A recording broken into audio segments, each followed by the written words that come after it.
Hello everyone, कैसे हो आप लोग। Welcome to Patle commerce. मैं हूं हीर, आपकी बिजनेस स्टडीज की एजुकेटर। जैसे आपको पता है, हमने बिजनेस एनवायरनमेंट चैप्टर पूरा खत्म कर दिया है।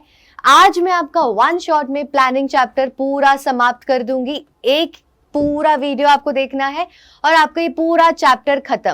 पूरे आपके कंसेप्ट सब क्लियर हो जाएगा। क्या प्रोसेस है, कौन से टाइप्स है प्लान के, सब कुछ हमारा आज के आज ही खत्म हो जाएगा। तो वीडियो हमें एंड तक जरूर देखनी है। सबसे पहले तो हम लोग आ जाते हैं प्लानिंग के मीनिंग के ऊपर। भाई, प्लानिंग का मीनिंग तो हम सबको पता है, हमने फर्स्ट चैप्टर में वो कर दिया है, बट एक बार वापस से कर देते हैं। प्लानिंग का मतलब क्या होता है? प्लानिंग का मतलब है कि एडवांस में सोचना। एडवांस में सोचना कि भाई हमें क्या करना है, कैसे करना है, कब करना है और कौन करेगा। ये चार चीजें हमें एडवांस में पहले से ही सोच के रखनी है, बराबर। उसको हम कहते हैं प्लानिंग। जैसे यहाँ पे आप देख सकते हैं, क्या कह रहे हैं? Planning is defined as thinking in advance. देखो, एडवांस में सोच के रखना है। What is to be done, क्या करेंगे। When is to be done, कब करेंगे। How it is to be done, कैसे करेंगे। And who should do it, कौन करेगा। पहले से हमें ये सब कुछ सोच के रखना है, इसे कहते हैं प्लानिंग। प्लानिंग का मीनिंग तो हम सबको इजी पता है। अब आ जाते हैं उसके कंसेप्ट्स के ऊपर। फीचर्स जानने पड़ेंगे, importance, limitations, everything is very important. तो हम सब कुछ करेंगे, बहुत इजी है ये। चलो जल्दी से आ जाते हैं। सबसे पहले हम लोग इसके फीचर्स के ऊपर, जैसे आप देख सकते हैं, मैंने यहाँ पे आपके लिए उसका क्या लिख दिया है, न्यूमोनिक लिख दिया है। न्यूमोनिक लिख देते हैं तो हमें काफी ज्यादा इजी पड़ता है ना। न्यूमोनिक याद रखना है, फिर अंदर का हमें फटाफट से सारे हेड पॉइंट्स याद रह जाते हैं। सबसे पहले तो क्या कहते हैं, प्लानिंग एक मेंटल एक्सरसाइज है। दिमाग लगता है, कुछ भी अगर प्लान करना हो तो हमें दिमाग तो लगेगा ना। तो वो एक मेंटल एक्सरसाइज होती है। अगर आपको आपके फ्रेंड के बर्थडे पार्टी के लिए प्लान करना है, you will use your brain, right. अगर आप लोगों को कहीं पे बाहर जाना है, पूरी फैमिली को कोई ट्रिप पे जाना है, दिमाग लगाओगे कि कब जाएंगे, कहाँ जाएंगे, कैसे जाएंगे। तो इसमें क्या हो गया, आपके दिमाग की एक्सरसाइज हो गई है। इसलिए प्लानिंग को हम मेंटल एक्सरसाइज कहते हैं। इसमें डिसीजन मेकिंग होता है। जैसे मैंने आपको अभी एग्जाम्पल दिया, आपकी फैमिली ने डिसाइड किया है कि आप लोगों को कहीं बाहर जाना है घूमने के लिए। तो आपके पास तो बहुत सारे ऑल्टरनेटिव्स होंगे ना। हम यहाँ पे भी जा सकते हैं, हम कश्मीर जा सकते हैं, हम लद्दाख जा सकते हैं, राजस्थान जा सकते हैं, नॉर्थ ईस्ट जा सकते हैं। वहां पे भी कितनी सारी जगह है, आसाम है, मेघालय है, कितनी सारी है। अब उसमें से एक चूज करना, हर एक जगह तो एक टाइम पे नहीं जा सकते, एक जगह चूज करना is decision making, right. You took a decision. आपके पास इतने सारे ऑल्टरनेटिव्स थे, आपने एक डिसीजन लिया कि हम लोग राजस्थान जाएंगे या हम लोग आसाम जाएंगे। सो इसमें प्लानिंग में भी सेम होता है। आपके पास बहुत सारे ऑल्टरनेटिव्स है। या तो हम ये प्लान दे सकते हैं, प्लान 1, प्लान 2, प्लान 3, प्लान 5 तक आपके पास है। उसमें से कौन सा चूज करना, it involves decision making. You have to decide which one is the better one. After that, they say that it contributes to objectives. Organisation का एक ऑब्जेक्टिव तो होता है, हम सबको पता है। वो ऑब्जेक्टिव जो है उसे पूरा करने के लिए प्लान बनाया जाता है। अगर मानो आपका ऑब्जेक्टिव है घूमना, तो उसी के लिए तो आप प्लान बना रहे हो कि हम कहाँ जा सकते हैं, हमें घूमना है, ये तो आपने डिसाइड कर दिया। अभी वो कैसे जाएंगे, दैट इज प्लानिंग। तो भाई, ऑब्जेक्टिव फुलफिल करने के लिए प्लान बनाया जाता है। आपका अगर ऑब्जेक्टिव है कि आपको 12th में लेकर आने हैं 98%, तो उसके लिए आप पूरा प्लान बनाएंगे ना कि हाँ यार, मैं ऐसे पढ़ाई करूंगा, ये इतने बजे उठ जाऊंगा, ये सब्जेक्ट इतने टाइम करूंगा, मैं इतना ब्रेक लूंगा। All that planning you will do first, बराबर। बट प्लानिंग किस लिए होती है? वो ऑब्जेक्टिव पूरा करने के लिए। अगर आपका लाइफ में कोई ऑब्जेक्टिव या कोई गोल नहीं है, तो आप प्लान क्या करोगे? क्यों प्लान करना है? छोड़ो, कोई मतलब का है? प्लानिंग हमेशा ऑब्जेक्टिव को फुलफिल करने के लिए की जाती है। फिर कहते हैं कि ये जो हमारा प्लानिंग है वो कंटिन्यूअस है, चलते रहता है। अगर हमने प्लान बनाया है तो वो प्लान में चेंजेस आते ही आते हैं, वो पक्का है। हमेशा वो प्लान वैसे का वैसा नहीं रह सकता है।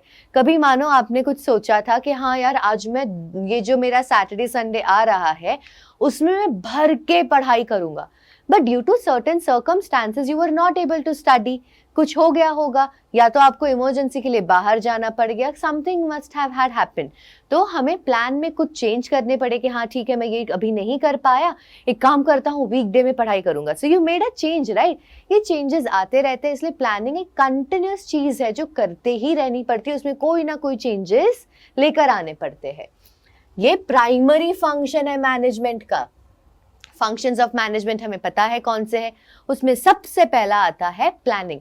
देखिए जब तक प्लानिंग नहीं होगी बाकी के फंक्शंस ऑफ मैनेजमेंट हम लोग कर ही नहीं पाएंगे।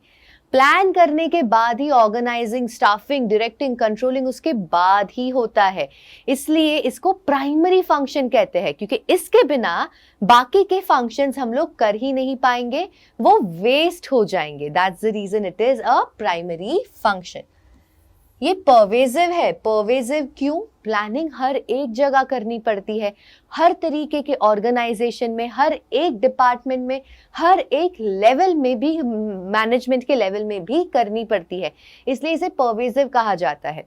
प्लानिंग हम लोग एक बिजनेस ऑर्गेनाइजेशन में होती है जो प्रॉफिट अर्न करना चाहता है, एनपीओ में भी होती है। ये प्लानिंग हमारे स्कूल में, हमारे घर में, हर एक जगह पर होती है, इसलिए इसे क्या कहते हैं? It is pervasive. बाद में कहते हैं कि प्लानिंग है ना फ्यूचरिस्टिक है। प्लानिंग में हम लोग क्या करते हैं? आगे की सोचते हैं, अभी तक जो हुआ नहीं है आगे की सोच रहे हैं, आगे की सोचकर हम लोग अभी के लिए प्लान बना रहे हैं कि हाँ ठीक है ऐसा करेंगे वैसा करेंगे, बट ये फ्यूचर को लेकर, ये फ्यूचर में हम आपको 95% अभी चाहिए या फ्यूचर में चाहिए? फ्यूचर में चाहिए, but you are making plan for it right now, इसलिए प्लानिंग को हम लोग फ्यूचरिस्टिक कहते हैं। एक काम करती हूँ, मैं एक बार बैक स्लाइड में चली जाती हूँ ताकि आप लोग इसका एक बार आप देख सके, तो आप इसको बाद में आप आराम से इसका स्क्रीनशॉट लेके आप अपने नोट्स बना सकते हैं, ठीक है? चलो आगे आ जाते हैं हम लोग प्लानिंग के इंपॉर्टेंस के ऊपर कि प्लानिंग क्यों इंपॉर्टेंट है। भाई कुछ तो रीजन होगा ना, इंपॉर्टेंस उसकी इतनी क्यों दी गई है। तो सबसे पहले तो वो डायरेक्शन देता है। देखो अगर प्लानिंग होता है, हमारी प्रॉपर प्लानिंग होगी तो हमें पता है हमें कौन से दिशा में जाना है। ऑब्जेक्टिव तो मैंने डिसाइडेड है, वो ऑब्जेक्टिव तक पहुंचाने का काम, वो दिशा दिखाने का काम, द पाथ, वो कौन दिखाता है? प्लानिंग दिखाता है। जब तक प्लानिंग नहीं होगी, यू नो कि आपको, आप यहां पर हो, यहां से आपको यहां जाना है, but how will you go, वो कौन आपको बताता है? प्लानिंग के ऐसे जाएंगे, ऐसे जाएंगे, ऐसे जाएंगे, ये कौन दिखाता है? हमें प्लानिंग, हमें दिशा दिखाता है। प्लानिंग से भाई जो रिस्क है ना अनसर्टेनिटी का, वो थोड़ा कम हो जाता है। क्यों ऐसा? क्योंकि प्लानिंग की वजह से वो फ्यूचरिस्टिक है, तो मैनेजर आगे की सोचता है। आगे की सोचकर अगर वो प्लान बना रहा है तो अनसर्टेनिटी का जो हमारा एक एलिमेंट होता है वो थोड़ा कम हो जाता है, जो रिस्क है, क्योंकि उसने वो सोच के रखा था कि ऐसा शायद हो सकता है। So it's better I be prepared for it from right now only, ठीक है? इसलिए प्लानिंग से क्या होता है, हमारा जो रिस्क है अनसर्टेनिटी का वो थोड़ा कम हो जाता है, because we are well prepared. reduces overlapping and wasteful activities। Planning से क्लैरिटी आ जाती है कि भाई हमें क्या करना है, कैसे करना है, कब। इसकी वजह से हमारा जो एक काम है वो हम लोग 2 टाइम नहीं करते हैं, वेस्टफुल काम नहीं करते जो जरूरत का नहीं है, क्योंकि हमें पता है what I have to do, एकदम क्लियर है मेरे दिमाग में। अगर क्लियर होता है तो हम लोग एक चीज बार बार क्यों करेंगे? क्लैरिटी आ जाती है हमें। फिर क्या कह रहे हैं? It promotes innovative ideas. देखो प्लान कौन करता है? Top level management. ये हमें याद रखना है। प्लानिंग किसके थ्रू होती है? टॉप लेवल मैनेजमेंट के थ्रू। तो जब प्लानिंग हो रही है, वो लोग अपना दिमाग लगा रहे हैं, दिमाग जब लगाते हैं एक पॉइंट क्रिएटिविटी निकलती है कि हाँ यार ऐसे नहीं करके ऐसे कर दे तो it would be so much better. So planning से क्या होता है? क्रिएटिविटी बाहर निकलती है। हाँ यार चलो ऐसे कर देते हैं, ये बहुत बढ़िया प्लान है। प्लानिंग से और क्या होता है? डिसीजन मेकिंग में हेल्प करता है। जैसे मैंने आपको पहले ही बताया, प्लानिंग से क्या होता है? हम फ्यूचर में देख रहे हैं, फ्यूचर में देख रहे हैं, सो वी कैन एंटिसिपेट ना कि हाँ यार ऐसा शायद होने की संभावना है। तो वो संभावना अगर है तो हम लोग उस हिसाब से कोई प्लान लेंगे कि हाँ यार ऐसा होगा, तो हम लोग प्लानिंग उस हिसाब से करते हैं कि हम लोग उस चीज से बच सके। तो इसमें क्या इन्वॉल्व हुआ? Decision making, right. Decision making हमारी इन्वॉल्व हुई, क्योंकि हमारे पास इतने सारे ऑप्शंस होंगे, उसमें से जो ऑर्गेनाइजेशन के लिए सबसे बढ़िया होगा हम उसको चूज कर लेंगे। प्लानिंग से क्या होता है? प्लानिंग से कंट्रोलिंग के लिए स्टैंडर्ड्स एस्टैब्लिश होते हैं। हम प्लानिंग के टाइम पे ही डिसाइड कर लेते हैं कि मेरा जो स्टैंडर्ड परफॉर्मेंस है, हमारा जो स्टैंडर्ड परफॉर्मेंस है वो कितना होना चाहिए। दिन के मुझे परफॉर्मेंस, हाँ, दिन के मुझे 100 यूनिट्स प्रोड्यूस करने ही है, दिन में मुझे 100 यूनिट्स प्रोड्यूस करने, मैं प्लानिंग में ही डिसाइड कर देती हूँ, ये मेरा स्टैंडर्ड है, इतना होना ही चाहिए। तो कंट्रोलिंग में हम एक्चुअली क्या करते हैं? एक्चुअल परफॉर्मेंस को और इसको कंपेयर करते हैं। एक्चुअल परफॉर्मेंस मानो मेरा था 90, ठीक है, मैंने 90 यूनिट्स ही किए, तो ये अगर स्टैंडर्ड परफॉर्मेंस नहीं होता तो मुझे कैसे पता चलता कि अरे यार ये मेरा 90 यूनिट्स सही है या गलत है, कि 90 ही होने चाहिए, उससे ज्यादा या उससे कम होने चाहिए। It is because of planning, हमारे कंट्रोलिंग, हम इसको कंपेयर कर सकते हैं। अगर प्लानिंग नहीं की होती तो आपके पास स्टैंडर्ड परफॉर्मेंस नहीं होता था।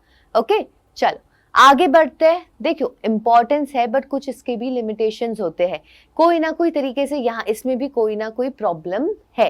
तो क्या क्या प्रॉब्लम्स है, लेट्स सी दैट। देखो प्लानिंग से ना रिजिडिटी आती है। क्यों रिजिडिटी आती है? देखिए एक बार प्लान बना दिया, लोग क्या कहते हैं, ये जो प्लान बनाया यही फॉलो होगा, हम लोग इसमें कोई भी चेंजेस नहीं लाएंगे। तो रिजिडिटी आ गई ना कि अरे यार चेंजेस तो आने चाहिए ना, कभी ना कभी कुछ ना कुछ तो होता है, इसलिए रिजिड है यार प्लान, इसमें चेंजेस आने की थोड़ी संभावना कम हो जाती है। प्लानिंग में not work in dynamic environment. Dynamic मतलब क्या? ऑलवेज चेंजिंग, जो चेंज होते रहता है। अरे देखो यार इतना ज्यादा अगर एनवायरनमेंट चेंज हो रहा है, मैंने प्लान जो बनाया वो फिर कैसे काम में आएगा? अगर जो फैशन सेंस है, जो टेस्ट है सबका, वो बार बार चेंज हो रहा है, तो मेरा प्लान मुझे वापस से चेंज करना पड़ेगा। There is no use of making a plan only अगर मुझे बार बार चेंज ही करना पड़ रहा है। डायनामिक एनवायरनमेंट में बिल्कुल भी काम में नहीं आता, बिकॉज आप एंटिसिपेट नहीं कर पा रहे हो कि आगे अब क्या हो सकता है, कैसे क्या चेंज आएंगे। पॉलिटिकल स्टेबिलिटी अगर नहीं है, बार बार गवर्नमेंट अपनी पॉलिसीज चेंज किए जा रही है, जिसकी वजह से आपको आपका प्लान बार बार चेंज करना पड़ रहा है, तो ये एक प्रॉब्लम थोड़ी हो जाती है। क्रिएटिविटी कम हो जाती है। किन की? मैंने आपको पहले ही बताया था, क्रिएटिविटी जब बढ़ती है, जो प्लान कौन बनाता है? Top level management. बट इसमें क्रिएटिविटी किसकी कम होती है? जो मिडिल लेवल मैनेजमेंट है ना, उनकी। ऐसा क्यों? देखो इन लोगों ने, जो टॉप लेवल वाले हैं, उन्होंने एक बार जब प्लान बना दिया उसके बाद वो लोग उसमें कोई चेंजेस नहीं चाहते। तो मिडिल लेवल मैनेजमेंट वाले के पास अगर कोई हो भी, उनके पास अगर आइडिया कि हाँ यार ऐसा कर सकते हैं, but they can not apply it, क्योंकि उनको कह दिया है नहीं जैसा है वैसा ही रहेगा, तो वो लोग अपनी क्रिएटिविटी बाहर नहीं निकाल सकते हैं। बराबर, आगे आ जाते हैं हम लोग। It involves huge cost. Planning जब करते हैं बहुत ज्यादा पैसे लगते हैं और टाइम भी काफी ज्यादा लगता है। इंसिडेंटल कॉस्ट जिसे हम कहते हैं, जैसे कि क्या कहते हैं, देखो आपको बोर्ड मीटिंग आपको करनी है, तो उसके लिए आपने रूम बुक किया तो उसके पैसे लग गए। आपने किसी स्पेशलिस्ट को बुलाया कि भाई हमारी हेल्प कर दो, कि यार आप बताओ क्या है कैसा है, उसमें पैसे लग गए। तो पैसे बहुत ज्यादा लग जाते हैं जब प्लानिंग करनी हो तब। जैसे मैंने आपको कहा, बहुत टाइम कंज्यूमिंग प्रोसेस है यार, टाइम कंज्यूमिंग प्रोसेस अनहद है। प्लानिंग में इतना टाइम लग जाता है कि जब इम्प्लीमेंटेशन की बात आती है कि उसे लागू करना है अभी, तब बहुत कम टाइम बचता है, हम लोग उसे सही तरह से फिर लागू नहीं कर पाते, because planning is only taking so much time. सोच में ही कि भाई कैसे करेंगे क्या करेंगे, उसमें इतना टाइम लगा दिया हमने, तो वो बहुत टाइम कंज्यूमिंग है। It does not guarantee success. देखो प्लान जो हमने ड्रॉ किया उसके ऊपर सक्सेस एक ऑर्गेनाइजेशन का डिपेंड करता है, बट अगर वो प्लान ही सही ना हो तो फिर उसका क्या मतलब है कि सक्सेस ऑर्गेनाइजेशन की को नहीं मिलेगी। तो भाई गारंटी नहीं है कि आपने जो प्लान बनाया उसमें आपको सक्सेस मिलना ही मिलना है। It's not necessary at all.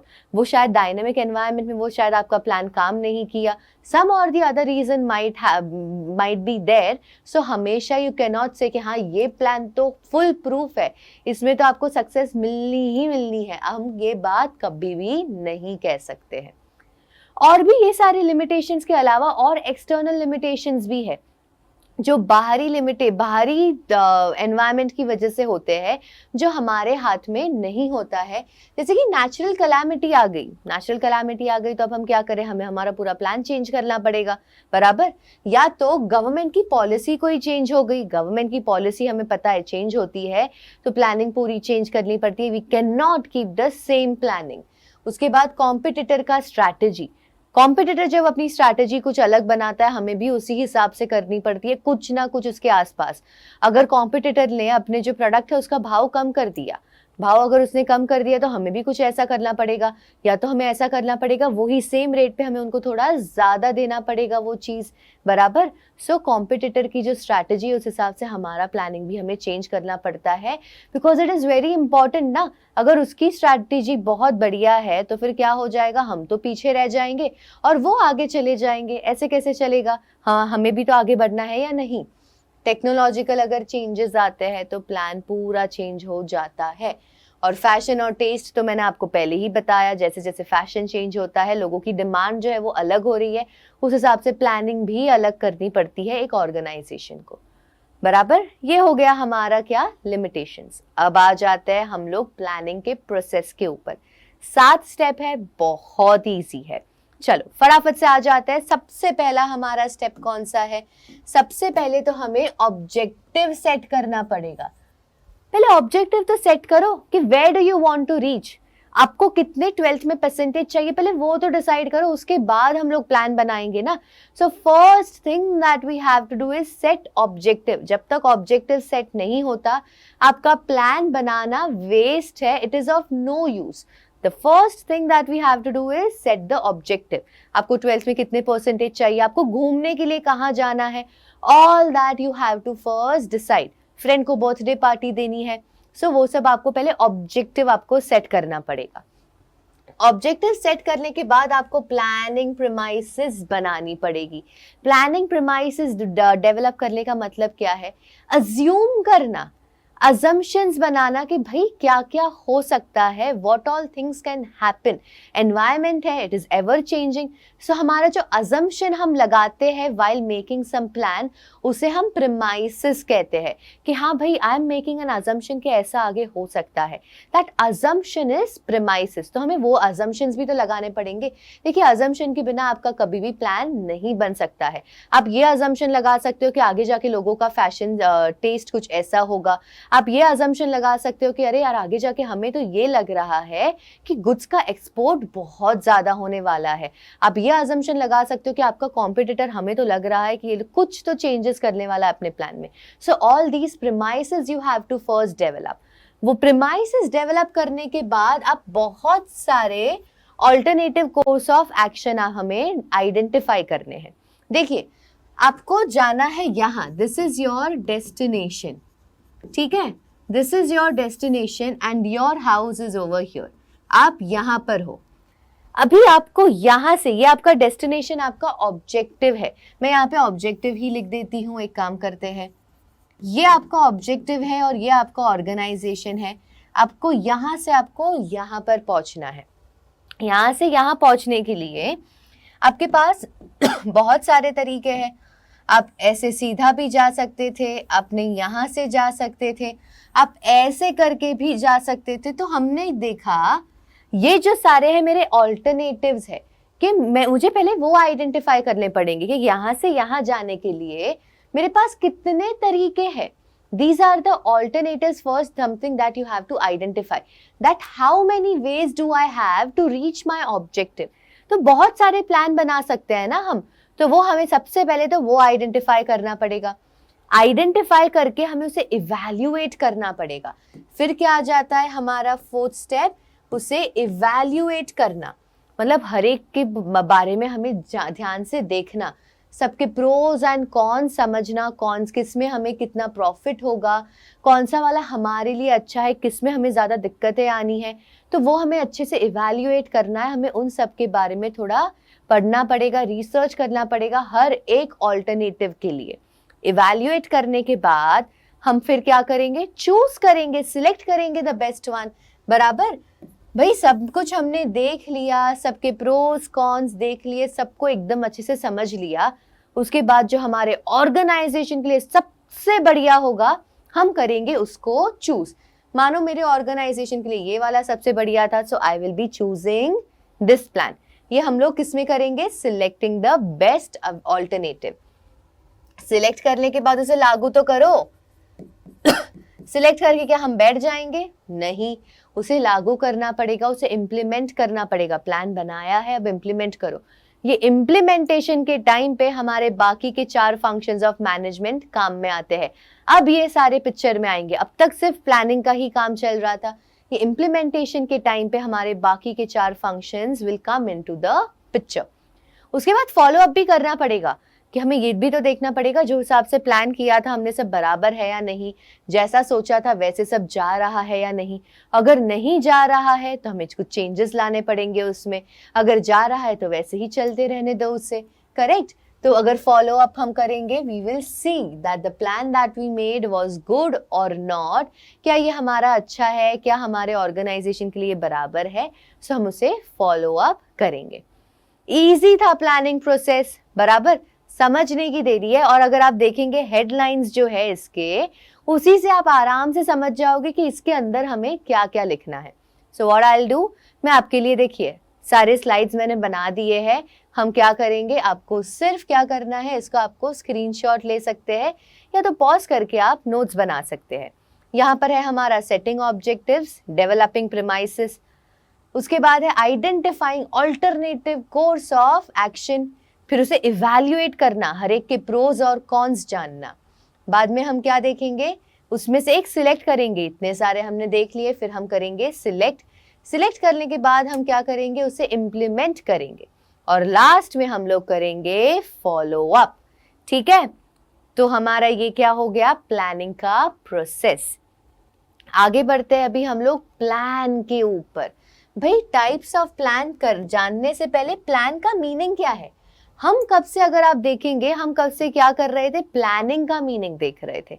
अब ये प्लान क्या है, देखिए प्लान एक डॉक्यूमेंट है हमारा, हमने सब कुछ लिखा हुआ वो एक डॉक्यूमेंट है जिसमें हम क्या बता रहे हैं डिटेल में, स्कीम क्या है, प्रोग्राम क्या है, हमारी स्ट्रैटेजी क्या होगी, और वो सब कुछ हमने वर्कआउट किया है एडवांस में। स्टार्टिंग में ही हमने एक पीस ऑफ पेपर पे सब कुछ लिख के डिटेल में लिख के दिया है, वो हमारा प्लान होता है। डिटेल में ये सब कुछ हमने करा है ताकि हम क्या कर सके, ऑर्गेनाइजेशन का ऑब्जेक्टिव अचीव कर सके। प्लान अभी 2 तरीके के होते हैं, एक है सिंगल यूज प्लान और एक है स्टैंडिंग प्लान। हमारे 2 तरीके के होते हैं, सिंगल यूज प्लान और स्टैंडिंग प्लान। दोनों बहुत इजी है, समझने में बिल्कुल भी दिक्कत नहीं आएगी, बट हर एक का फिर हमें टाइप्स भी जानने पड़ेंगे, तो don't worry about that, it's very easy. फटाफट से आ जाते हैं हम लोग single use and standing plan के ऊपर। सबसे पहले हम लोग जानेंगे सिंगल यूज प्लान के बारे में। जैसे आप ये फोटो देख सकते हैं, सिंगल यूज प्लान के फीचर्स क्या है।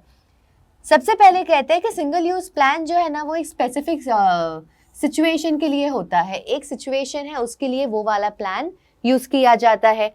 वन टाइम यूज के लिए, एक बार यूज हो गया उसके बाद बाय बाय, वो प्लान को वापस यूज नहीं करेंगे, इसलिए सिंगल यूज है ना, नाम से ही पता चल जाता है कि एक ही बार यूज करना है। डिस्कार्डेड आफ्टर यूज, जैसे मैंने आपको कहा, ये दोनों रिलेटेड है। एक बार यूज करके उसे डिस्कार्ड कर देंगे, उसे अभी जाने देंगे। बाद में क्या है, इसका ड्यूरेशन जो है वो प्रोजेक्ट के ऊपर डिपेंड करता है। वो प्लान जो हमने बनाया है 1 दिन के लिए है, 15 दिन के लिए है, 1 महीने के लिए, वो प्रोजेक्ट के ऊपर डिपेंड करता है, प्रोजेक्ट कितने टाइम तक हमारा चलेगा। फिर क्या कहते हैं, हर बार नया प्लान बनाया जाता है। ठीक है, हर बार ये लोग नया प्लान बनाएंगे। Single use plan single use के लिए ही है, उसे बार बार यूज नहीं करना है। एक बार ये पढ़ लेते हैं हम लोग, इसमें क्या कह रहे हैं, वैसे तो सेम चीज ही है। तो क्या कह रहे हैं, single use plan is one time plan which is specifically designed. उस किस लिए डिजाइन किया है, to achieve a particular goal. एक पर्टिकुलर जो मेरा गोल है उसे अचीव करने के लिए ही ये बनाया गया है। ये क्यों बनाया गया है, फॉर नॉन रिकरिंग प्रॉब्लम। ऐसी प्रॉब्लम जो बार बार नहीं आ रही है उसके लिए सिंगल यूज प्लान यूज किया जाता है। अगर बार बार आ रही है तो ऑब्वियस उसके लिए दूसरा वाला स्टैंडिंग प्लान यूज करेंगे। बट ऐसी प्रॉब्लम नॉन रिकरिंग का मतलब क्या है, जो बार बार नहीं आ रही है, उसके लिए ये बनता है। ये प्लान में हमारा क्या आता है, बजट आ जाता है, प्रोग्राम्स आ जाते हैं और प्रोजेक्ट, ये सारे हमारे सिंगल यूज प्लान होते हैं, इसे बार बार नहीं। फिर बार बार एक ही बजट नहीं यूज करेंगे, नया बजट बनाते हैं। हमारी गवर्नमेंट भी एक ही बजट यूज करती है क्या, नहीं ना, हर बार वो लोग नया बजट लेकर आते हैं, करेक्ट। इसको स्पेसिफिक प्लान भी कहा जाता है, क्यों, क्योंकि एक स्पेसिफिक चीज के लिए बनाया गया है ना, इसलिए इसे स्पेसिफिक प्लान भी कह सकते हैं, इसका दूसरा नाम है। ठीक है, यहाँ पे मैं आपके लिए वो चीज लिख देती हूं। चलो आगे आ जाए हम लोग स्टैंडिंग प्लान के ऊपर। स्टैंडिंग का अगर आप देख सकते हो, स्टैंडिंग हमारा रिकरिंग प्लान है, मतलब जिसे हम बार बार यूज कर सकते हैं। स्मूथ ऑपरेशन के लिए काफी काम में आता है, मैनेजर्स बनाते हैं, स्टैंडर्ड बिहेवियर स्ट्रक्चर है इसका, इजी है। ये क्या है, वे देखो स्टैंडिंग प्लान में क्या आता है, ऐसा प्लान जो हमें बार बार हम यूज कर सकते हैं, ऐसी प्रॉब्लम के लिए जो बार बार आती रहती है, तो उसके लिए एक ही प्लान यूज कर दो भाई, नया नया हर बार बनाने की जरूरत नहीं है, बस उसमें कुछ चेंजेस लेकर आ जाओ, कुछ अगर जरूरत पड़े then modify it a little and you are done, that's it. Okay, so यहाँ पे अभी हम पढ़ लेते हैं एक बार क्या है इसमें। देखिए, standing plan is one which is used for activities that occur over a period of time, जो बार बार आती ही रहेगी। ठीक है, यहाँ पे मैं लिख देती हूँ आपके लिए which is recurring. It is a plan that is made once, एक ही बार बनेगा, but is modified from time to time, उसको थोड़ा थोड़ा चेंज करेंगे, बनाएंगे एक बार, ऑब्वियसली थोड़ी थोड़ी उसमें चेंजेस लेकर आनी पड़ेगी, उसे हम लोग मॉडिफाई करते रहेंगे according to the needs of the business. Business की नीड्स क्या है उस हिसाब से हम उसको थोड़ा सा चेंज करेंगे, बट पूरा चेंज कतई नहीं करेंगे, वैसे ही रहने देंगे उसको। फिर क्या कहते हैं, स्टैंडिंग प्लान में हमारी पॉलिसीज आ जाती है, प्रोसीजर आ जाते हैं, मेथड और रूल्स, ये सब हमारा किस में आता है, स्टैंडिंग। की पॉलिसी बना दी है वही पॉलिसी रहेगी, एक ऑर्गेनाइजेशन की जो पॉलिसी वो लोग चेंज नहीं करते। जो प्रोसीजर है, मेथड है, रूल्स वही होते हैं, ठीक है, उसमें सिर्फ थोड़ा सा मॉडिफाई किया जाता है, बट हमेशा पूरे कभी भी नहीं बदलते। इसको हम लोग और क्या दूसरे नाम है, मल्टी यूज प्लान बुला सकते हैं, या तो repeated use plan. Multi use भी बार बार यूज हो रहा है, रिपीटेड क्यों, बार बार, इसलिए इसे मल्टी यूज या तो रिपीटेड यूज प्लान भी कहा जाता है। दोनों का एक बार डिफरेंस देख लेते हैं, डिफरेंस बहुत इजी, अगर ये एक बार समझ में आ जाए तो। सबसे पहले क्या कहते हैं, मीनिंग के हिसाब से अगर हम देखें तो इसमें क्या कह रहे हैं ये लोग, इसमें कह रहे हैं सिंगल यूज प्लान कौन से है, जैसे मैंने आपको बताया जो स्पेसिफिक चीजों के लिए यूज होता है फॉर स्पेसिफिक ऑब्जेक्टिव, उसे सिंगल यूज प्लान कहते हैं। बट ये कौन सा है, जो ऐसी चीजें, ऐसी एक्टिविटी जो over a period of time I जा रही है, वो स्टैंडिंग प्लान कहते हैं उसे। ऑब्जेक्टिव क्या है इसका, इसका ऑब्जेक्टिव ये है, ये सिंगल यूज प्लान क्यों डेवलप करते हैं, ऐसी एक्टिविटीज के लिए जो बाद में वापस से रिपीट नहीं होगी, क्योंकि उन्हें पता है ये वापस रिपीट होने की संभावना नहीं है, तो इसके लिए हम लोग स्टैंडिंग प्लान क्यों बना के रखे, एक बार के लिए ही प्लान बनाओ ना, because we know it won't happen again. पर ये क्यों बनाते हैं, ऐसी चीजों के लिए जो रिकरिंग है, ऐसी प्रॉब्लम्स बार बार आती रहेगी, इसलिए सिंगल यूज प्लान बनता है। इसका पीरियड क्या होता है, ये शॉर्ट पीरियड के लिए बनाते हैं, कम टाइम के लिए, जबकि ये कितने ये लॉन्ग टाइम के लिए, लॉन्ग पीरियड के लिए होता है। स्टेबिलिटी की अगर बात करें, सिंगल प्लान का लेस स्टेबिलिटी होती है, क्यों, क्योंकि उसको एक सिचुएशन के जब हो गया उसके लिए यूज, बाद में उसको फेंक दिया, अब उसको बाद में वापस से यूज नहीं करेंगे। इसकी रिलेटिवली स्टेबल है यार, क्योंकि इसको बार बार यूज कर रहा है ना, it is being used again and again, so it is quite stable. इसका स्कोप की अगर हम बात करें, जो सिंगल यूज प्लान है इसका नैरो स्कोप है। नैरो स्कोप क्यों, क्योंकि एक स्पेसिफिक प्रॉब्लम के लिए इसको बनाया गया, एक स्पेसिफिक ऑब्जेक्टिव को अचीव करने के लिए इसे बनाया है, तो इसको सिर्फ उसी चीज के लिए यूज कर पाएंगे ना। बाकी का ऑब्जेक्टिव, अगर कोई और ऑब्जेक्टिव है उसे अचीव करने के लिए ये सिंगल यूज प्लान को हम यूज नहीं कर पाएंगे, तो इसका ये क्या कहते हैं, इसको हम लोग नैरो है इसका स्कोप, जबकि इसका स्कोप काफी वाइड है। क्यों, क्योंकि इसमें क्या होता है, they involve more than one department of business function, काफी सारी जगह पे इसको हम लोग यूज कर सकते हैं। एग्जाम्पल जैसे मैंने आपको पहले ही कह दिया था, जो कैश बजट हम बनाते हैं वो हर बार उसको नया बनाना पड़ता है, जबकि यहाँ पे जो प्रोसीजर है, एक प्रोसीजर अगर हम लोग कुछ फॉलो कर रहे हैं उसे वही फॉलो करते रहते हैं हम लोग, तो वो स्टैंडिंग यूज प्लान में आ जाता है। आ जाते हैं, हमने इतनी बार हमने यहाँ पे सब पढ़ा ना, कौन सा बजट पढ़ा, प्रोग्राम पढ़ा, पॉलिसीज, प्रोसीजर, ऑब्जेक्टिव, स्ट्रैटेजी, तो ये सब के बारे में हम लोग थोड़ा भी डिटेल में जानेंगे। सबसे पहले आ जाते हैं ऑब्जेक्टिव। ऑब्जेक्टिव तो हमें पता ही है क्या है। ऑब्जेक्टिव क्या होता है? देखिए, objective are the ends which the management seeks to achieve. वो एंड, मेरा गोल, मुझे यहाँ पर पहुंचना है, ये मेरा ऑब्जेक्टिव है, जो जहाँ पे हमारी ऑर्गेनाइजेशन को पहुंचना है। ठीक है, ऑब्जेक्टिव क्या है? Objective can be said to be the desired future position that the management would like to reach. ये जगह पे उनका जो पहुंचने का जो डिजायर है वो ऑब्जेक्टिव, उसे कहते हैं दैट हाँ यार मुझे ये करना है, that is my objective. They represent the end point of planning. Planning जैसे मैंने आपको कहा क्यों करते हैं, to achieve that objective, I want to reach there. ठीक है, इसलिए पूरी प्लानिंग होती है, वो एंड पॉइंट है। वो ऑब्जेक्टिव हमको मिल गया, उसके बाद वो प्लानिंग करने का कोई मतलब नहीं है, अभी कोई और ऑब्जेक्टिव के लिए प्लानिंग होगी। बराबर। They are usually set up by top management. Top management, अगर आपको याद होगा, ऑब्जेक्टिव, हमारी स्ट्रैटेजी, पॉलिसीज कौन बनाता है? टॉप लेवल मैनेजमेंट वाले बनाते हैं। ऑब्जेक्टिव से क्या होता है? Objective define the future state of affairs which the organization aim to achieve. They serve as a guide for overall business activities. कि जो भी एक्टिविटीज होगी वो क्यों होगी, ताकि ये ऑब्जेक्टिव जो हमारा है उससे हम अचीव कर सके। ये ऑब्जेक्टिव की वजह से ये चीज हो जाती है।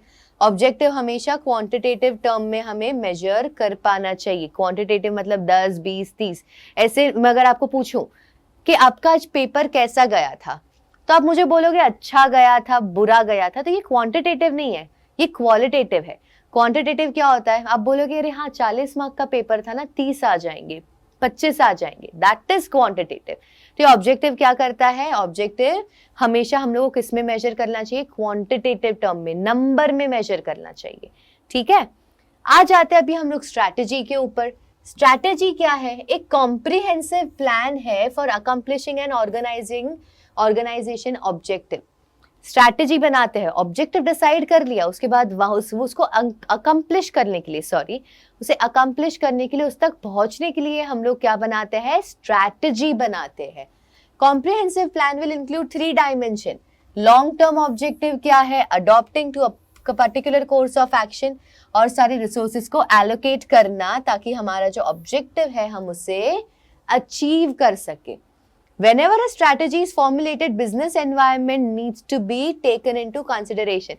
Strategy बनाओ, business environment को भूलना नहीं है. It is very important. हमने 3rd chapter में पढ़ा है कि how business environment can affect the organization. Even though वो लोग कुछ कर नहीं रहे हैं, but उनका कोई ना कोई तरीके से वो लोग business organization को affect करेंगे. इसलिए उसका हमें ख्याल जरूर रखना है while making a strategy. Major strategic decision will include decision like whether the organization will continue to be in the same line or combine new lines of activity with the existing business. मतलब अगर हमारे जो एकदम main वाले जो strategic decision है उसमें क्या आ सकता है कि क्या हमें यही सेम लाइन में बिजनेस करना है। अगर मैं कपड़ों का बिजनेस कर रही हूँ, do I want to continue with this only, या तो मुझे ऐसा करना है कि भाई मेरे को नए और कंबाइन कर देने हैं। कपड़े तो मैन्युफैक्चर कर ही रही हूँ मैं, उसके साथ साथ मुझे चाहिए मैं टॉयज भी मैन्युफैक्चर करूँ, तो मुझे ऐसे अलग अलग लाइन्स अगर मुझे कंबाइन करने हैं, या तो अगर मुझे कोई दूसरी मार्केट में कोई डोमिनेंट पोजिशन अक्वायर करनी है। सो ये सारे मेरे स्ट्रैटेजिक डिसीजन में आते हैं which are very important one. बराबर, ये हो गया हमारा स्ट्रैटेजी। स्ट्रैटेजी के बाद हम लोग क्या पढ़ेंगे? पॉलिसीज। भाई पॉलिसीज क्या है? Policies are general statement that guide thinking और channelize energy towards a particular direction. Policy हमारा क्या करता है? भाई हमारा एक जनरल स्टेटमेंट है जिससे हमारा क्या होगा? हमारी थिंकिंग वो ही डायरेक्शन में जाएगी, एक पर्टिकुलर डायरेक्शन की तरफ हमारी करता है। ये पॉलिसी है, इसी के डायरेक्शन में हमें जाना है। पॉलिसीज क्या होता है? हर एक लेवल के लिए बनाई जाती है अलग अलग, हर एक डिपार्टमेंट के लिए अलग अलग पॉलिसी होती है। बराबर, हर एक का अलग अलग होने पूरा ही हो, ऐसा होता ही है। ठीक है, पॉलिसी से क्या होता है? एक ब्रॉड पैरामीटर जो है वो डिफाइन करता है, जो जिसमें मैनेजर में यूज हिज और her discretion to interpret and apply a policy. मतलब अपना खुद का वो दिमाग लगा के उसे अप्लाई कर सकते हैं पॉलिसी को, उसे इंटरप्रेट करते हैं अपने हिसाब से वो लोग कि हाँ ये पॉलिसी ऐसी दी है तो उसका ऐसा कुछ मतलब होगा। पॉलिसी से क्या होता है भाई, policies pre decide some issues, avoid confusion and becomes easier to resolve problems और इशू। पॉलिसी से क्या होता है, हम पहले से ही कुछ प्री डिसाइडेड जो इशू होते हैं उसको क्या करता है, अवॉइड करता है, तो ताकि कोई कंफ्यूजन ना आए, और अगर कोई प्रॉब्लम आ गई तो पॉलिसीज की वजह से वो इजीली हमारी रिजॉल्व हो जाएगी। आ जाते हैं हम लोग पॉलिसी और ऑब्जेक्टिव में डिफरेंस क्या है।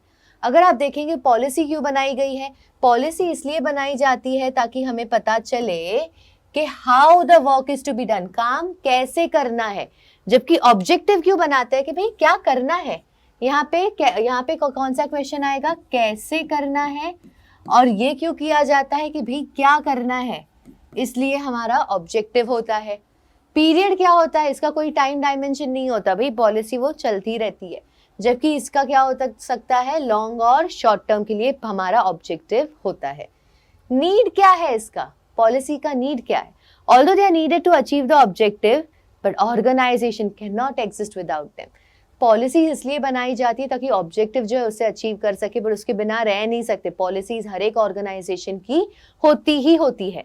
ऑब्जेक्टिव बेसिक और क्रिटिकल है ऑर्गेनाइजेशन के एग्जिस्टेंस के लिए। ऑब्जेक्टिव अगर एक ऑर्गेनाइजेशन का नहीं होगा वो ऑर्गेनाइजेशन टिके नहीं रहेगा यार, ऑब्जेक्टिव ही नहीं है, कुछ उनका एम ही नहीं है तो कैसे चलेगा। ये कौन फॉर्मुलेट करता है, मैनेजर हर एक लेवल के, जबकि ये सिर्फ टॉप लेवल वाले ही करते हैं। इसका सोर्स क्या है, पॉलिसी कहाँ से बनती है, पॉलिसी हमारे ऑब्जेक्टिव से बनती है, जबकि ऑब्जेक्टिव हमारे गोल से बनते हैं। ठीक है, वैसे ही आ जाते हैं हम लोग नेक्स्ट के ऊपर, पॉलिसी और स्ट्रैटेजी में क्या फर्क है। ऑब्वियसली कोई ना कोई तो डिफरेंस होगा, इसलिए तो दिया है। सबसे पहले इसका पर्पस, जैसे हम लोग क्या कह सकते हैं, पॉलिसी क्यों होता है, ताकि जो रिपीटेटिव इश्यू हो उसके साथ डील करने के लिए। जबकि स्ट्रैटेजी क्यों बनाते हैं, कोई अनफोर्सीन प्रॉब्लम आ गई आगे जाके जो हमें नहीं पता थी कि ऐसी कोई प्रॉब्लम आ सकती है, उसके लिए हम लोग स्ट्रैटेजी बनाते हैं। वैलिडिटी क्या है भाई, ये रिकरिंग है, मतलब चलती ही रहती है यार, ये हर एक कोई भी सिचुएशन कोई भी प्रॉब्लम के लिए वी कैन यूज इट। जबकि ये क्या है, स्ट्रैटेजी एक सिंगल यूज है। ठीक है, सिंगल यूज है, वो एक स्पेसिफिक सिचुएशन के लिए बनाई जाती है, तो ये सिंगल यूज है और ये स्टैंडिंग प्लान में आ जाएगी। बाद में रोल क्या है इसमें कॉम्पिटिटर का, देखो पॉलिसी में not be formulated on the move of the competitor, competitor को जो करना है करे, हमारी पॉलिसी अलग है। बट ये जो हमारा स्ट्रैटेजी है वो हमारा कॉम्पिटिटर के हिसाब से काफी ज्यादा डिपेंड करता है कि कॉम्पिटिटर की क्या स्ट्रैटेजी है, उस हिसाब से हम लोग भी हमारी वैसी ही स्ट्रैटेजी बनाते हैं। हायरार्की क्या है, देखो policies which are supportive in nature occupy lower place in the hierarchy of plan. जो क्या कह रहे हैं, जो काफी ज्यादा सपोर्टिव है नेचर में वो हायरार्की में नीचे आते हैं, जबकि स्ट्रैटेजी क्या होते हैं वो ऊपर आते हैं, उसको ज्यादा इंपॉर्टेंस दिया जाता है। ठीक है, चलो आगे आ जाते हैं भी प्रोसीजर के ऊपर। प्रोसीजर तो हमें पता ही है क्या है, कुछ करने का एक क्रोनोलॉजिकल तरीका। ठीक है, क्रोनोलॉजिकली कि हाँ मुझे इसका प्रोसीजर क्या है ये काम करने का, तो मैं आपको बताऊंगी। हाँ पहले ये करना, फर्स्ट स्टेप मैगी बनानी है, कैसे बनानी है, पहले एक बर्तन लेना, उसमें पानी डालना, गैस चलाना, इट्स अ प्रोसीजर राइट। तो ये क्या है, एक क्रोनोलॉजिकल सीक्वेंस है जिसमें हम लोग काफी सारा स्टेप्स लेते हैं ताकि हम लोग जो एक एक्टिविटी है बढ़िया तरीके से कर सके। प्रोसीजर क्यों होता है, इस रिपीटेटिव एक्टिविटी के लिए हम लोग यूज करते हैं ताकि वो सेम स्टेप हम लोग बार बार बाद में यूज करते रहेंगे। प्रोसीजर हमारा किस में आता है, स्टैंडिंग प्लान में। ठीक है, sequence or steps to be taken are generally to enforce a policy and to attain a predetermined objective। वो पॉलिसी को एनफोर्स करने के लिए, लागू करने के लिए हमारे एक प्रोसीजर बनाते हैं, और हमारा जो प्री डिटरमाइंड ऑब्जेक्टिव है, पहले से जो डिसाइड करके रखा है, उसे अटेन, उसे अचीव करने के लिए एक प्रोसीजर बनाया जाता है। प्रोसीजर जैसे मैंने आपको कहा वो स्टेप्स है जो हम लोगों को यूज करने हैं टू रीच समवेयर। ठीक है, आगे आ जाते हैं हम लोग मेथड के ऊपर। मेथड बहुत ज्यादा इजी है, क्या कह रहे हैं, method provide the prescribed way और manner in which a task has to be perform. Method, ये मेथड से काम कर लो आपका काम हो जाएगा। मैथ में हमारे पास इतने सारे मेथड होते हैं, तो टीचर बोलते हैं यूज दिस मेथड। तो मेथड क्या है, आपको वो एंड तक पहुंचाने के लिए, आपको वो आंसर लेकर आने के लिए। ठीक है, क्या कह रहे हैं, प्रिस्क्राइब्ड वे है जिससे आपको आपका वो काम करना है। आपको टीचर बोले कि यही फॉर्मूला यूज करके आपको काम करना है और मेथड इज रॉन्ग, क्यों बोलते हैं, उनका जो मेथड है वो आप हमें वो यूज करना होता है ना। सो वो मेथड की बात कर रहे हैं, एक प्रोसीजर है, एक टास्क हमें खत्म, जैसे मैंने मैथ का एग्जांपल दिया, वो आपको एंड के आंसर तक लाने के लिए। It deals with a task comprising one step of a procedure. जो प्रोसीजर में इतने सारे स्टेप्स है ना, 1 2 3 4 5, तो ये फर्स्ट स्टेप करने का मेथड बता देंगे कि हाँ ये स्टेप करना है आपको, ये जो प्रोसीजर का पहला स्टेप है उसको अगर आपको करना है आपको इसी मेथड से करना पड़ेगा, सेकेंड स्टेप आपको इसी मेथड से करना पड़ेगा। तो हर एक प्रोसीजर का जो स्टेप है उसको हम लोगों को एक करने का तरीका, एक मेथड होता है, हमें उसी से उसे करना है। मेथड हमेशा टास्क टू टास्क वेरी करता है। ये टास्क के लिए कोई और मेथड होगा, कोई और टास्क है तो उसके लिए कोई और मेथड होगा ना। हर एक टास्क सेम मेथड से करेंगे तो मतलब कैसे होगा, वो उसके लिए शायद लागू भी नहीं होता होगा, उसके लिए शायद काम में भी नहीं आता होगा, बराबर। सो मेथड इज इजी। ठीक है, मेथड में क्या कह रहे हैं, एक तरीका है काम करने का, हमें उसी हिसाब से उसे करना है। आगे आ जाते हैं रूल के ऊपर। रूल क्या है, specific statement that inform what is to be done. बता देते हैं भाई ये रूल्स है, यही फॉलो करना है, बता देंगे this is what you have to do. School में तेल लगा के आना है, it is a rule, this is what we have to do. School में सॉक्स डाल के आने हैं, कोई हेयर स्टाइल नहीं करके आनी है, इट्स अ रूल। ओके, हम लोगों को फ्लेक्सिबिलिटी नहीं देते ना, कहाँ से दे रहे हैं, बोला बाल में तेल डालना है तो डालना है। फ्लेक्सिबिलिटी कहाँ पर है कि एक बार तेल नहीं डाल के आए तो चल जाएगा, it does not give us any kind of flexibility. It reflects a managerial decision that a certain action must or must not be taken. Managerial decision है, managers का decision है कि भाई ये काम या तो करना है या तो नहीं करना है। It is this is what you have to do. They are usually the simplest type of plan. Simplest क्यों है? इसलिए क्योंकि इसमें भाई देखो कोई कॉम्प्रोमाइज नहीं होगा और कोई चेंजेस ही नहीं होते हैं, ये ऐसे ही है और ऐसा ही रहेगा। सो सिंपलेस्ट प्लान है, क्या भाई इसमें कुछ दिक्कत ही नहीं। ओके, चलो आ जाते हैं नेक्स्ट के ऊपर। बस अभी हमारा एक इसके बाद एक और बचा है and we are done. Program. Program क्या है, प्रोग्राम एक डिटेल स्टेटमेंट है अबाउट अ प्रोजेक्ट। प्रोजेक्ट के ऊपर एकदम डिटेल में हमें बताया है विच आउटलाइंस द ऑब्जेक्टिव। वो प्रोग्राम के अंदर ऑब्जेक्टिव्स आएंगे, पॉलिसीज क्या है, procedure, rules, task, human and physical resources, सब कुछ उसमें एकदम बताएंगे कि भाई इसका ऑब्जेक्टिव क्या है, पॉलिसी क्या होगी, रूल्स जो हमने सारे पढ़े ना, ये सारे प्रोग्राम के अंदर आएंगे कि हाँ this is how it is going to be. Human resource कौन से होंगे, कितना लगेगा हमारा, बजट कितना होगा हमारा, कितने पैसे चाहिए हमें ये प्रोजेक्ट को इम्प्लीमेंट करने के लिए, सब कुछ वो प्रोग्राम के अंदर हमें दिया जाएगा। प्रोग्राम में एंटायर गैमेट ऑफ एक्टिविटीज होती है, सब कुछ होता है। ऑर्गेनाइजेशन की पॉलिसी के बारे में होता है कि कैसे हमारा ओवरऑल बिजनेस प्लान को वो हमारा वो कंट्रीब्यूट करेगा। The minutest details are worked out, सब कुछ एकदम ही ज्यादा डिटेल में उसमें दिया जाएगा इन अ प्रोग्राम। ठीक है, प्रोग्राम में everything is there, everything is given in great detail. Last आ जाते हैं हम लोग बजट के ऊपर and with this your chapter is also finished. Budget क्या थे, बजट देखो is a statement of expected result expressed in numerical term. Numerical term में सब बता देते हैं कि आगे जाके हमें तो लग रहा है हमारा प्रॉफिट है ना 20% होगा, मुझे लग रहा है हमारी सेल्स इस बार 20 करोड़ की हो जाएगी। न्यूमेरिकल टर्म में सब बताया ना मैंने, नंबर में, इसे हम बजट कहते हैं। It is a plan which quantifies future facts and figures. Quantify कर रहा है, क्वांटिफाई मतलब उसको एक नंबर दे रहा है। नंबर में अगर कुछ भी दे देते हैं ना तो हमें काफी ज्यादा इजी पड़ता है हमारा आगे समझने के लिए। मैं आपको अगर नंबर में ही सब बता दूं कि आपको मार्क्स कितने आएंगे, मैं आपको पूछूं नंबर में आप बताओगे। अगर मैं आपको पूछूं how am I teaching you, don't say good, better, best, से मैम आप अगर 5 मार्क का अगर मैं इसको गिनूं तो आप 3 मार्क का 3 आउट ऑफ 5 आपका टीचिंग स्किल दे सकती हूँ, 4 आउट ऑफ 5 व्हाटएवर। तो इससे क्या होता है, बहुत इजी पड़ता है मुझे समझने के लिए that what you are trying to say. ठीक है, budget represents all items in numbers. तो इससे क्या होता है, जैसे मैंने आपको कहा, it becomes easier to compare actual figures with expected figures. Figures को हम फटाफट से कर पाएंगे ना, एक्चुअल में इतना था पर मेरा स्टैंडर्ड तो इतना था। स्टैंडर्ड मैंने बोला कि मेरा प्रॉफिट होना चाहिए था 15%, बट एक्चुअल में प्रॉफिट हुआ 10%।